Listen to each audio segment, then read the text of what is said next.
കാനഡയിലെ ടൊറന്റോ നഗരത്തിലുള്ള ഒരു പള്ളിയിലെ കാഴ്ച വല്ലാതെ അത്ഭുതപ്പെടുത്തി. കോഴിക്കോട് ജില്ലയിലെ ബേപ്പൂർ എന്ന് പറയുന്ന സ്ഥലത്ത് ജനിച്ച് വളർന്ന് വലുതായി അറബിയിലും മലയാളത്തിലുമായി 100-ൽ പരം ഗ്രന്ഥങ്ങൾ ലോകത്തിന് സമ്മാനിച്ച ഒരു അത്ഭുത പ്രതിഭയുണ്ട്.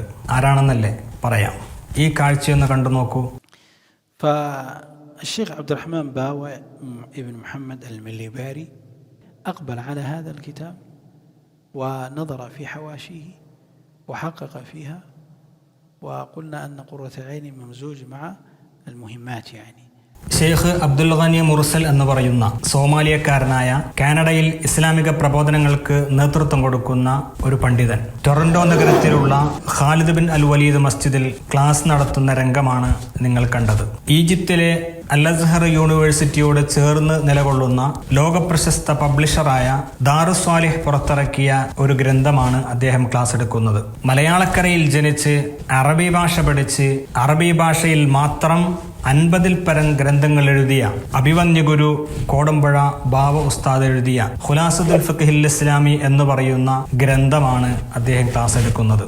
എന്തല്ലേ, ആലോചിച്ചു നോക്കൂ.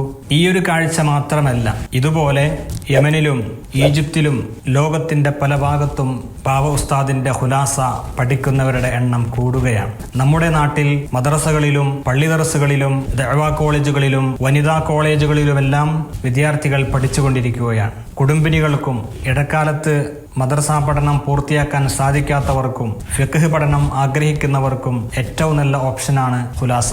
ഈ വരുന്ന മെയ് 3-ാം തീയതി ഖുലാസ ദർസിന്റെ 10ാമത്തെ ബാച്ച് ആരംഭിക്കുകയാണ്. സിമ്മീഡിയ ഒരുക്കുന്ന ഈ കോഴ്സിലേക്ക് അഡ്മിഷൻ ആഗ്രഹിക്കുന്നവർക്ക് ഏതാനും ദിവസങ്ങൾ മാത്രം. താല്പര്യമുള്ളവർ താഴെ കാണുന്ന നമ്പറിൽ കോൺടാക്ട് ചെയ്യുക.